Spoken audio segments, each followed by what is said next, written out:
नमस्कार क्लास। तो हम पिछले लेक्चर में साइक्लोहेक्सेनॉल पर थे, जिसका आपने ऑक्सीडेशन कराया या आपने डिहाइड्रोजनेशन कराया, तो जो आपको प्रोडक्ट देखने को मिला दैट इज साइक्लोहेक्सेनोन। अब आगे हम जिस रिएक्शन को पढ़ने जा रहे हैं उस रिएक्शन का नाम है बाइओजोनोलाइसिस ऑफ एल्कीन्स। आप किसी एल्कीन को अगर आप ओजोनोलाइज करा रहे हो तो आप किस तरीके से प्रोडक्ट बनाएंगे उसे देखिए।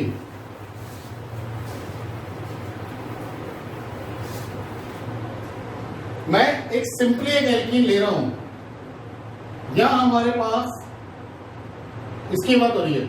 सिंपली आपने एक एल्कीन ली जिसकी रिएक्शन आप O3 से कर रहे हैं। O3 मतलब एक ओजोन। O3 मॉलिक्यूल से जब आपने इसकी रिएक्शन करी तो जो आपको प्रोडक्ट मिल रहा है वो एक इंटरमीडिएट है,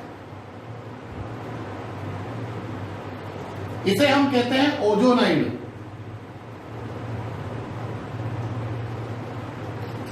इसे हम कहेंगे ओजोनाइड। और जब आप इस ओजोनाइड को ब्रेक करेंगे तो आपको जो प्रोडक्ट देखने को मिलेगा वो कुछ इस तरीके से होगा। अब देखिए, कार्बन पर इस ऑक्सीजन ने बॉन्ड बना रखा है, इसका मतलब ये ऑक्सीजन इस कार्बन से जुड़ा हुआ है अभी तक।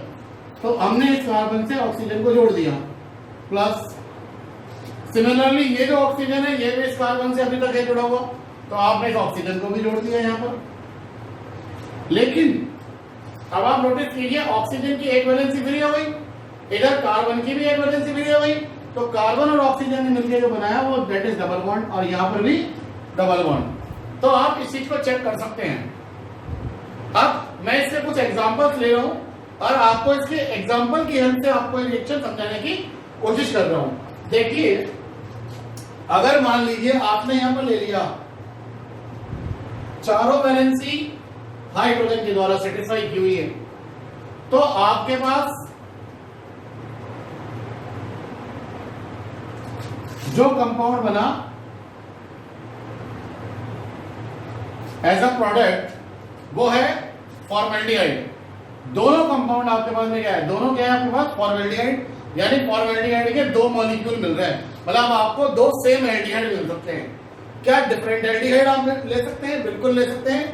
देखिए, अगर मैं इस हाइड्रोजन की जगह यहां लगा रहा हूं मिथाइल ग्रुप, तो आपने इस तरीके से लिया इसको, और अब पहले आप रिएक्शन ले रहे थे एथीन और अब आपने रिएक्टेंट लिया है प्रोपीन। तो प्रोपीन से आपको क्या मिल रहा है, एक मिल रहा है आपको इथेनॉल और एक मिल रहा है आपको मीथेनॉल। इथेनॉल मतलब एसिटाल्डिहाइड और मीथेनॉल मतलब फॉर्मल्डिहाइड। अब सपोज कि अगर हमने इस वाले हाइड्रोजन को भी CH3 बना दिया, उस केस में आपको दोनों मॉलिक्यूल किसके मिल रहे हैं, इथेनॉल के मिल रहे हैं। दोनों मॉलिक्यूल आपको इथेनॉल के मिल रहे हैं। अब अगर मान लीजिए मैंने इस हाइड्रोजन को भी मिथाइल बना दिया, अब गौर देने की बात है यहां पर कि यहां पर भी इस हाइड्रोजन की जगह मैंने क्या लगा दिया, मिथाइल। तो अब आपको जो प्रोडक्ट मिल रहा है वो मिल रहा है कीटोन। चेक कीजिए, आपके पास में पहले हाइड्रोजन था, उसे अब हमने CH3 में बदल दिया, तो अब आपको जो प्रोडक्ट दिखाई दे रहा है दैट इज प्रोपेनोन, और यह है आपके पास एसिटाल्डिहाइड। इसका मतलब आपको एक एल्डिहाइड मिल रहा है और एक कीटोन मिल रहा है। तो आपको मैंने क्या कहा था कि एक ऐसी रिएक्शन जिससे एल्डिहाइड भी बनाया जा सकता है, कीटोन भी बनाया जा सकता है, तो मैंने केवल एल्डिहाइड भी बना के बताया, आपको एल्डिहाइड और कीटोन भी बना के बताया, और फाइनली अगर हम चाहेंगे तो इससे केवल कीटोन भी बना सकते हैं। फॉर एन एग्जांपल मैं ले रहा हूं 2,3 डाइमिथाइल ब्यूटीन। तो 2,3 डाइमिथाइल ब्यूटीन अगर आप ले रहे हैं तो जो अब आपके पास जो प्रोडक्ट आपको मिलेगा वो मिलेगा एसीटोन। तो ये देखिए आप लोग यहां पर, ये भी एक कीटोन है, ये भी एक कीटोन है। क्या साइक्लिक ग्रुप में भी ऐसा पॉसिबल है? तो हम चेक करते हैं इसको एक बार। आप मान लीजिए आपने ली साइक्लोहेक्सीन, आपने ली साइक्लोहेक्सीन, और अब हम इसकी रिएक्शन कराएंगे ओजोन से, तो हम देखते हैं क्या बनता है, फिर उसके अकॉर्डिंग हम सोचेंगे। तो आपने इसकी रिएक्शन O3 से कराई, तो आपको जो मिलेगा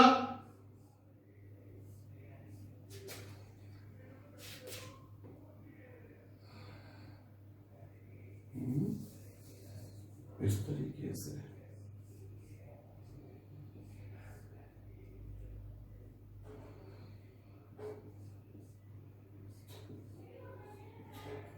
ये आपको एक ओजोनाइड मिल गया और अब आपने इसे तोड़ा, तब आपको मिला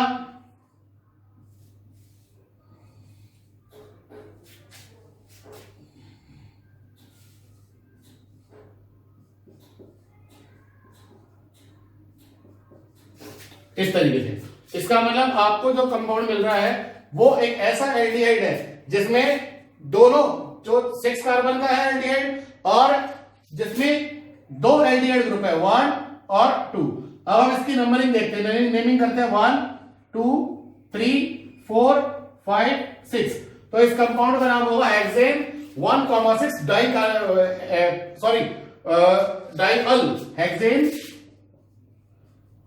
हेक्सेन 1,6 डाइअल। क्या इसका दूसरा आईयूपीएसी नेमिंग भी हो सकती है? बिल्कुल हो सकती है। देखिए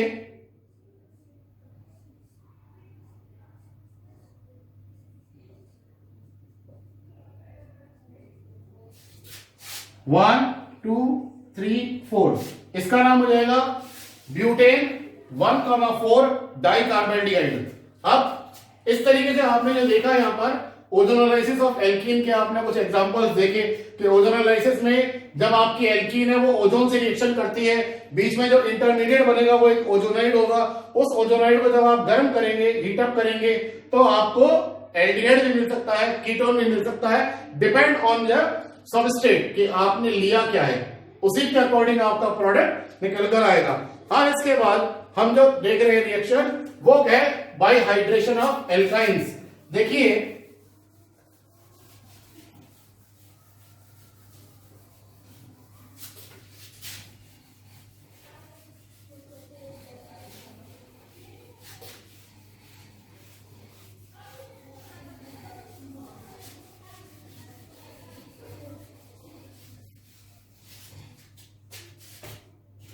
फर्स्ट रिएक्शन हम कर चुके हैं, सेकंड हम कर चुके हैं, थर्ड हम कर चुके हैं। अब हम बात कर रहे हैं फोर्थ रिएक्शन की कि हम एल्काइंस का अगर हाइड्रेशन कराएंगे तो क्या होगा।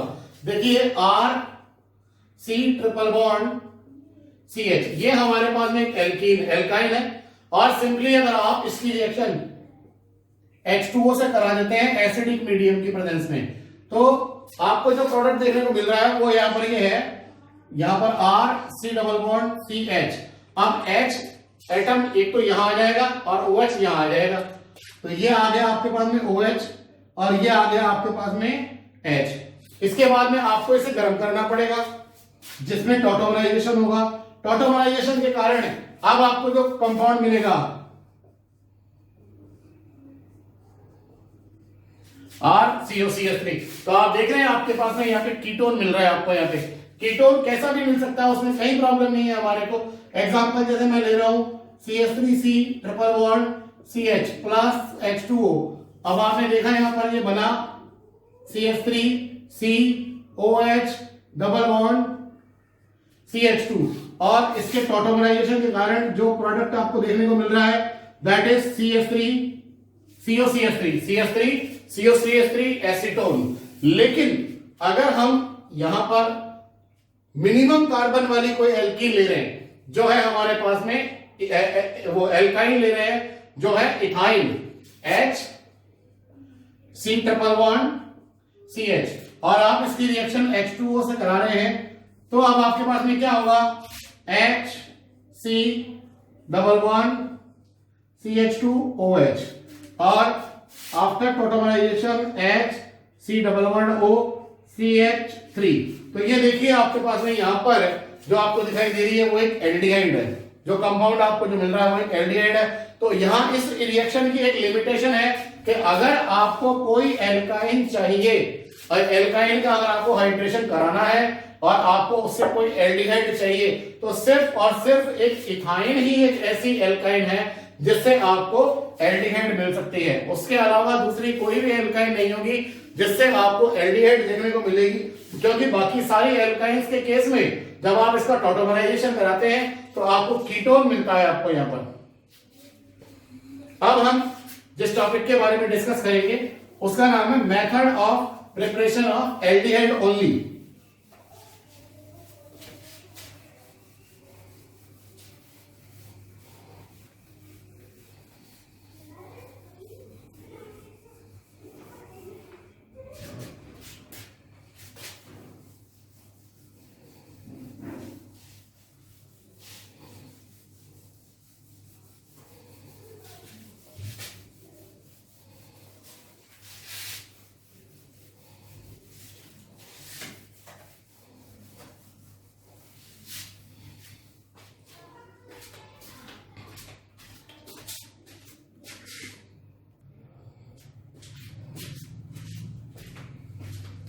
तो स्टूडेंट्स, अब हम लोग जो टॉपिक को डिस्कस कर रहे हैं वो है method of preparation of aldehyde. इसमें हम अभी जिन चीजों को देखेंगे, जिन रिएक्शंस को देखेंगे वो है from acyl chloride Stephen reaction को, इसमें रोजेनमूड रिएक्शन को देखा जाएगा। नाइट्राइल्स और एस्टर की हेल्प से भी हम लोग एल्डिहाइड बना सकते हैं, उसे स्टीफन रिएक्शन कहा जाएगा। इसके अलावा हम लोग कुछ हाइड्रोकार्बन से भी प्रोडक्ट बनाकर देखेंगे। तो हम लोग सबसे पहले ले रहे हैं आपके सामने यहाँ पर एसाइल क्लोराइड से। तो देखिए, अगर हम फर्स्ट रिएक्शन की बात करें, क्या होता है एसाइल क्लोराइड? RCOCl, इसे कहा जाता है एसाइल क्लोराइड।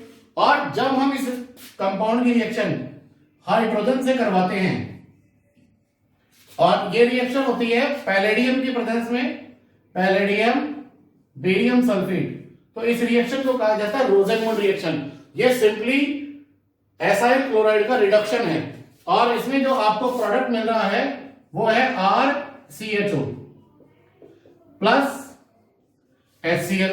अब आप यहां पे देखिए, एग्जांपल में कुछ ले रहा हूं यहां पर CH3COCl प्लस H2।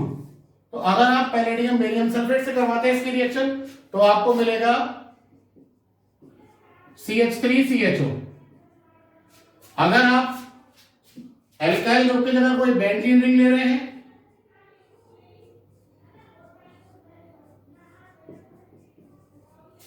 तो आपको देखने को मिलेगा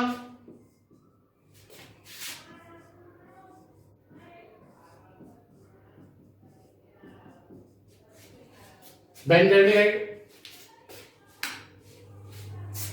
अगर आप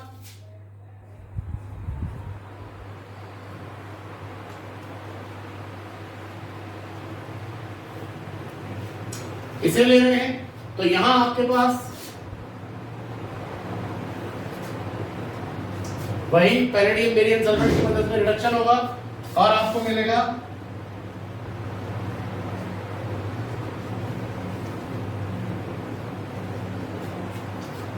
यह एक एल्डिहाइड।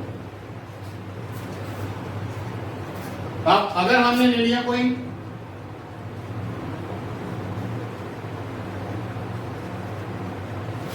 साइक्लिक ग्रुप जिसपे COCl बॉन्डेड है, और अगर आपने इसकी रिएक्शन हाइड्रोजन से कराई in the presence of palladium barium sulphate तो आपको मिलेगा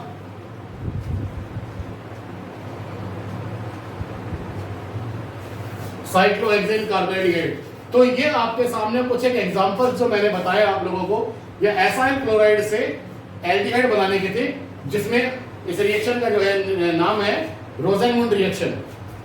अब आगे हम जिस रिएक्शन को देखने जा रहे हैं वो है नाइट्राइल और एस्टर से हम लोग एल्डिहाइड बनाएंगे, और इसमें आपको जो रिएक्शन देखने को मिलेगी वो स्टीफन रिएक्शन होगी। तो हम लोग एक बार पहले इसको लिख लेते हैं।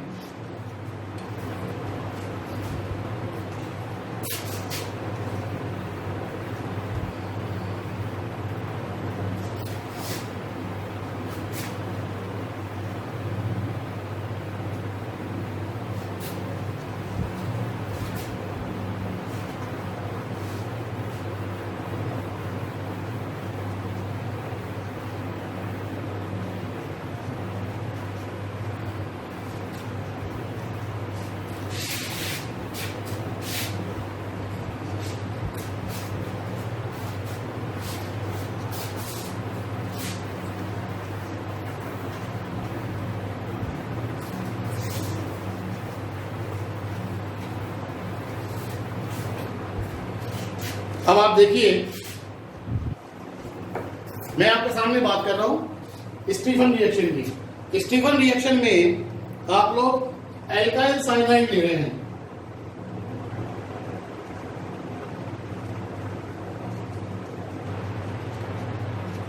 यहां आपने ले लिया R⁻N और आप इसकी रिएक्शन करवाएंगे SnCl2 प्लस HCl। एक आपको इंटरमीडिएट देखने को मिलेगा यहां पर RC⁻NH। और फर्दर जब आप इसकी रिएक्शन करवाएंगे वाटर मॉलिक्यूल के साथ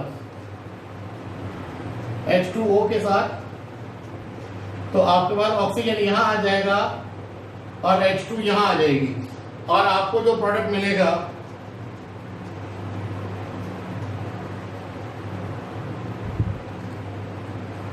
ये कहलाएगा एक एल्डिहाइड। मैं एग्जांपल ले रहा हूं CH3 मिथाइल साइनाइड। और जब आप इसकी रिएक्शन करवाएंगे SnCl2 HCl से, तो आपको मिलेगा CH3C⁻NH, ऑक्सीजन यहां पर और H2 यहां पर। फर्दर जब आपको कंपाउंड देखने को मिला एज अ प्रोडक्ट, वो कहलाएगा एसिटाल्डिहाइड। इसी तरीके से अगर आपने लिया कोई बेंजीन C⁻N और आपने इसका रिडक्शन कराया बाय यूजिंग SnCl2 HCl, तो आपको मिलेगा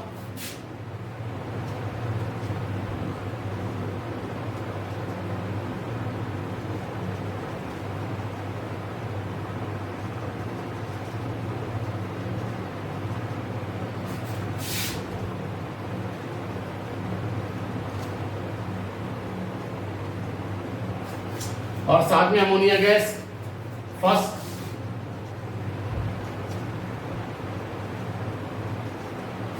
रिएक्शन में भी निकल रही थी, सेकंड में भी निकल रही है, और स्केलेटन में भी आप लोगों को अमोनिया निकलते हुए बताया गया है यहाँ पर। तो यहाँ ये रिएक्शन बेसिकली हुई कैसे इसका रिडक्शन हुआ, इसके लिए आपको ध्यान देना पड़ेगा इन दो की ओर। जहां आपका SnCl2 HCl के साथ रिएक्शन कर रहा है, तो one molecule of SnCl2 react with 2 molecules of hydrochloric acid, then it forms SnCl4 plus 2 atom of hydrogen, nascent hydrogen आएगी। जो नेसेंट हाइड्रोजन आपकी एक यहाँ आ जाएगी कार्बन पर, और एक हाइड्रोजन आपकी नाइट्रोजन पर आ जाएगी। और जो आपके पास में जो बीच में जो इंटरमीडिएट देखने को मिलेगा उसे हम कहते हैं इमीन, IMINE, इमीन। और जो इमीन है ये जब वाटर मॉलिक्यूल से रिएक्शन कर रहा है तब आपको मिलेगा एल्डिहाइड। अब इसी श्रृंखला के अंदर में, इसी सीरीज में जब हम आगे बढ़ रहे हैं, तो हमारे को नाइट्राइल से एल्डिहाइड बनाने के लिए डाइबल H का यूज भी आप कर सकते हैं। देखिए मैं डाइबल H को भी कुछ काम में लेके बता रहा हूं आप लोगों को।